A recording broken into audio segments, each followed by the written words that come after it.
with Argenport Kira. A little bit of a surprise tonight. Gonna face down the Boxer next round though and play this matchup again. All right, let's Yeah, see. for sure. Let's see if there's Wait, more can they play matchups. again? Did Spiffer and the Spiffer and Boxer haven't played yet, so I think they'll play next round. Oh, you were saying there was like a rematch. A Got it. rematch Yeah. of the decks. Yeah, sorry about that. No, no, that makes more sense. All right, looks like Overmaster and Applechips, I believe, are still going. So let's grab Overmaster and see if we can catch the tail end of this one. I think this is the last match of the round. All right, we got some crazy nonsense going on here. 11, 9, 4, 3, 8, 7. Lots of V just all around. Oof. Yep. Notably, Chips has a pristine light, which I think could be really good here. Like really good. Like super good. Especially because Theo can't really do anything about it, because Chips has a lot of open power. I think the Overmaster, I believe, is up a game 1-0 on Applechips right now. My goodness, they're in game 2. That's what it looks Oh, like. well, that's wild. Sometimes these Kira mirrors go like that. It's pretty. I remember on stream I had an 81 111 Alessi at some point, and I think I had like two like 50 plus power Kiras in play. And we were playing a mirror, and it was like going on forever. Eventually won though, but it took so long. It was That's unbelievable. pretty And absurd here. right after that, I put Sword of Unity in my market. It was like never again. All Never right. again. Overmaster's got a nice Kira here, fully activated with the 8 Justice. Does not have another unit to pump up this turn, but is going to play out a second Kira that, again, of course, is also fully activated, and then a 4/4 Valkyrie Denouncer as well. So that looks pretty good, although Applechips also has a ton in hand with a Denouncer of their own, a Huru Envoy, a Safe Return, and a 7/6 Aegis Huru Envoy as well. Yeah, I love the safe return here. This Valk Enforcer be pretty good. Sounds There you one of the go. Kiras. Silence the Sounds the big. 8/7 one. All right, what I assume is gonna happen is probably a double attack and then safe return the Kira, draw a card, and then go from there would be what I would expect. Yeah, because right, like Theo's gonna have to chump the Hojin, and they're gonna try to eat the Kira, and they'll get bounced. Makes this a pretty favorable combat for Applechips. And if based on the silence now, if Theo wants to try to trade with the Hojin, they have to throw their whole board at it, which is brutal. We hunt as a pack. Hey, Lights Out Ace, world champion. Thank you so much for the sub. We really appreciate it. Thank you so much for hanging out and supporting the stream and supporting these tournaments. We really appreciate it. Thank you so much, and thank you for being a beacon of the community as well with your play and your deck list as well. So thank you so much. It means a lot to sub tonight. Thank you. Yeah, the world champ's in the house. Absolutely. All right, so going just for the chump. All right, they didn't even block the Kira. Interesting.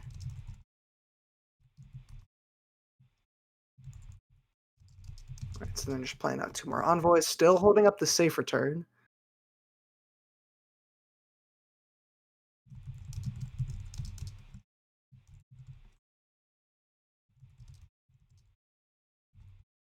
Yeah, sometimes I wonder with these decks, like, well, sometimes you can find like kind of, I don't know, quote unquote backdoor lethals. Yeah. With Ruffian. With So Ruffian, yeah, so Theo, I assume, is trying to see if they found a soldier that could, get this enforcer off the board somehow or off of flying.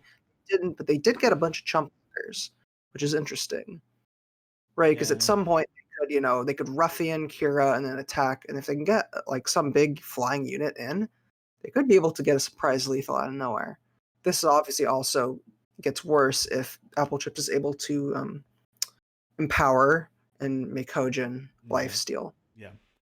So lots of as Doc mentioned, if you're not familiar with Trickshot Ruffian, this came up in Worlds as well at the end of last year. But it's a 1/2 for 1, which doesn't look like much. But the summon ability is you may give another unit +X+X where equal to your Justice influence. And these Kira decks are pretty heavy on the justice influence. So usually this is something like a +8, +10, +12 that you can give that. But you can also do it. One of the cool plays is you can give that to Kira, and then when Kira gives her power, her attack, it basically doubles up essentially that way. So you could do it to Kira +10 and then +14 to the next unit. So lots of ways you can do that. So as Doc was saying, giving that to a flyer, if you're able to sneak this in at some point, you can hit for 15, 20 amounts of damage in one swing there, which we've seen come up in the past. It's a big play for sure.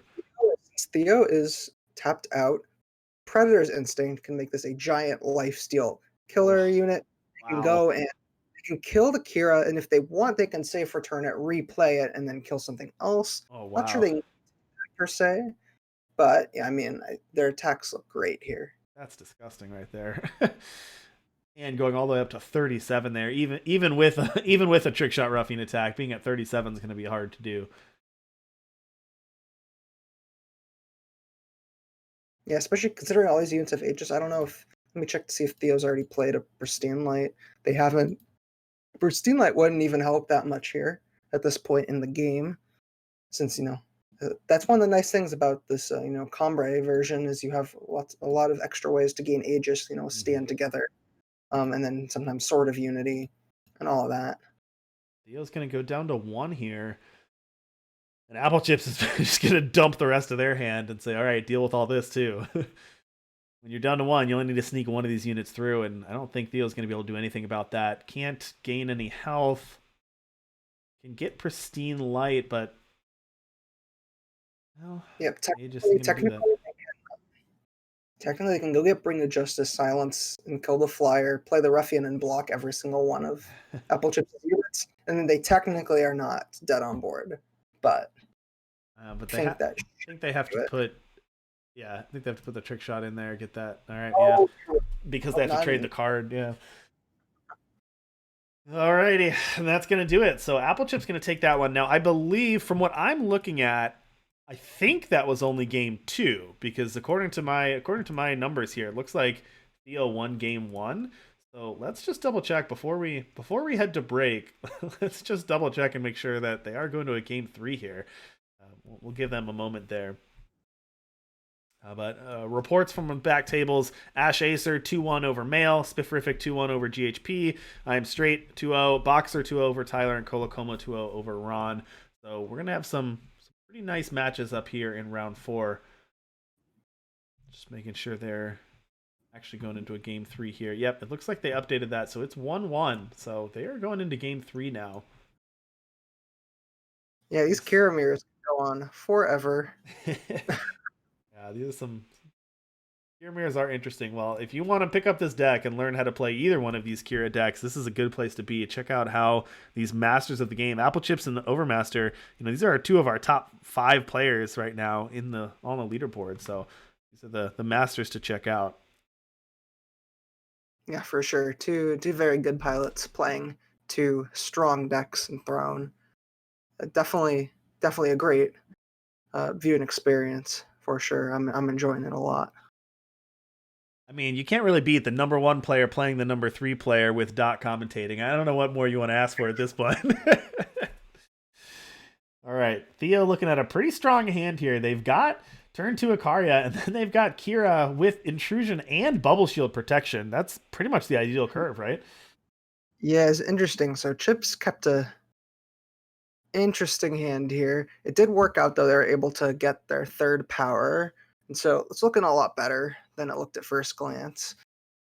All right, and as we mentioned, rather than playing out Kira with protection, when you have the opening, go ahead and activate Ikaria there, get that ramp going. Overmaster's going to do that and go up to 4 power here. I love this attack. Making them have it. That great jump check there. Going to follow up with an Ikaria of their own. Applechips does have a Bubble Shield in hand, notably. Yeah, I like this. One nice thing that they could do if, I don't know, for some reason Theo decides to snowball the Alessi, they can just Bubble Shield their Ikaria and then, give an Aegis to this and protect the Alessi. I assume Theo will go for, yeah. It makes more sense to go for that, assuming that that's the, line they can have. That way there isn't just like a free extra Aegis roaming around. Mm-hmm. Yep, so Applechips going to use that bubble shield, keep that Akaria around, and now Theo's going to deploy one of the two Kiras and keep both Intrusion and Bubble Shield up here. Here comes Yeah, Tower and that's Warp for...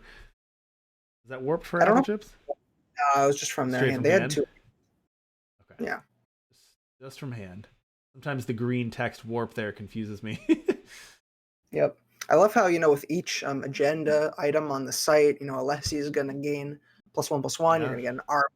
Definitely, like, a lot of times where Alessi gets super huge is when you have one of these sites out and you're able to go through the agenda. And Nice. this could end up being quite gigantic. A little awkward for Theo here. Gonna fire off that bubble shield on Kira, given the opportunity. Gonna draw a card, but missing 5th power here, which isn't the end of the world. But when you've got units and you want to hold up protection and you want to deal up threats, you want to be able to keep hitting your power. Being stuck on 4 is a little awkward. Yeah, it's interesting. I mean, Chips was the one who, had the power light opener. But they've consistently been hitting power and are in a point now. They're curving out. Theo had a 3 power hand, I believe, to start, and they are stuck on 4. Yeah. So is that how awkward. these things work sometimes?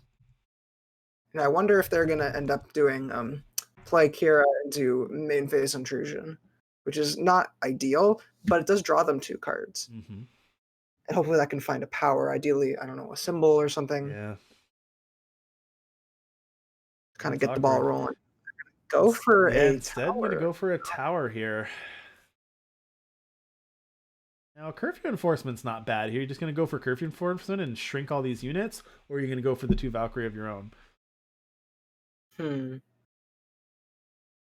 gonna go for enforcement. Yeah, I think that makes sense. It'd be the thing about if you go for your own Steyer's Beckoning, then Chips can just curfew enforcement on their turn.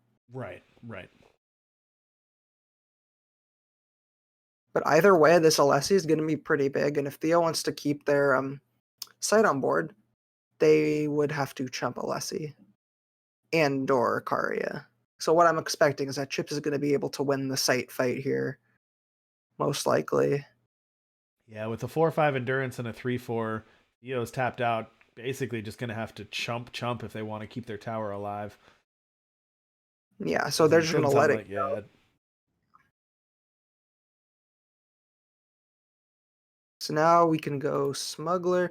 If they want, they could put back the other tower, go get Sword and play the painting out, and then for next turn, try to go for a Sword. Mm-hmm. I actually like that line. It's a little bit, it's a little bit risky, but I think it has super high upside in that it probably like puts Applechips into an like overwhelmingly favored position if they're able to pull that off without, efficient counterplay from Theo. I could also see just putting away the Justice Sigil on the basis that like, if you draw 6th power, it's great, but otherwise you could just, you're still in a favorable position and can just wait. So we'll see what Applechips decides to do. Okay, so they're gonna put away the power. This is kind of the compromise line where you kind of get this. It's not guaranteed to come online right away. Theo's going to play out their second Kira here. Drew an Enforcer for the turn. Again, awkward, being stuck on power here. Not going to be able to deploy out the threats with protection that they want. And Kira's also stuck. Also, not having any power means these Kiras are also stuck a little bit small. You do have the draw, thankfully, and they have the intrusion up, but not being able to play out a Karian ramp or play out one of these enforcers is a tough spot for Theo. I'm surprised. I think if it were me, I might have tried to go for a main phase intrusion just to see if I could draw power. But Theo valuing the ability to block more freely here in this position. All right, curfew enforcement going to shrink some of these units. Pop the I love Aegis, and here comes this. Akaria. Oof. It's exactly what we want. Applechips continues to develop the board, and they get their 6th power, and they're able to make this nice attack. Yeah, I mean, I'm liking everything I'm seeing from Applechips right now. Well, I would agree. Seems like they're snowballing ahead here. And Theo's now going to draw for this intrusion. Let's draw 2 cards. And Hojin. Oof. All right, well, here's a banner, but is this too late? I mean, we'll see. The awkward thing is like they can't mark it for and play Pristine Light, and Pristine Light doesn't do a ton. And by the time percent would be good, like these things are just going to have Aegis. Right. What makes Sword of Unity so brutal. So that kind of takes away that option for Theo. They might have to go for like a Bring to Justice or something at some point. All right, gonna start with the Ikaria, play out that banner, and they're just gonna ramp with Ikaria. Gonna make sure that they get that 6 power so they can start playing spells here. But still not in great position, but that does put them up to 6, which makes their units bigger. So they're attacking. I could see trading maybe, or you could just chump with an 0-1. I think if you chump, then you can make the other flyer in the air, be able to eat its way through Theo's Zakaria. Mm-hmm. I like this. Applechips just going to take the trade, get rid of one of Theo's units, and hitting the board is Rhoda, Stayers, Adjundant, 6/6 flying, endurance. At the end of your turn, draw cards until you have as many as hand as the enemy player. Oof, that's going to be relevant here. Following up with the sword, as you mentioned, with the stand together. Going to make all these units big, Aegis, strong attackers. Yep. As good as Hirakira is at, protecting its own units with stuff like Aegis, it's not great at dealing with other Aegis units. Yeah, it's basically Huntress, right? That's your main. That's your main. Yep. Essentially, yeah, and not even all the Hirakira lists are playing Huntress. And that unit on this Rota is going to draw 3 cards for Applechips at the end of turn, as if didn't need more snowball here. Didn't even think about that, and that's crazy. That's Ancestral Recall for free. Yeah. Doesn't get much better than that. True. Now Theo's just looking over the board. Is there anything Theo can do here? I mean, to even survive, not even to try to win this game, but even to survive. These things didn't have Aegis. I mean, like, Pristine Light isn't out, but they have Aegis. So, like, what does Theo do about them? They can't remove any of them. Can't remove it. You can snowball one, but then you still have the other ones. Then you're still even if you took out the 7/7, you're still dead on board to the other flyers. And I don't think you can't Smuggler and Enforcer and Pristine Light. Yeah. I think the line is you snowball Ikaria, then you silence Ikaria with Enforcer, then you play a Hojin and you pass. But then Chips is going to play the tower, which I believe, I guess it's not quite lethal, but it's forcing Theo to make some not so great blocks potentially. And I mean, I think it'll do it over the course of another turn or two, most likely. But yeah, the line to survive is going to be this. They have to get rid of the Overwhelm flyer. Mm-hmm. And they can, chump block the 7/7 with their Enforcer. Or they can do this. Okay. Wait, but don't they need the flyer to block? I think so. They can get Bring to Justice, but that's... Yeah, I think they needed... yeah. So they could have technically survived. But I think either way, Applechips is overwhelmingly ahead in this game. And that's going to do it. All right. Congratulations to Applechips for taking that one 2-1 over the Overmaster after being down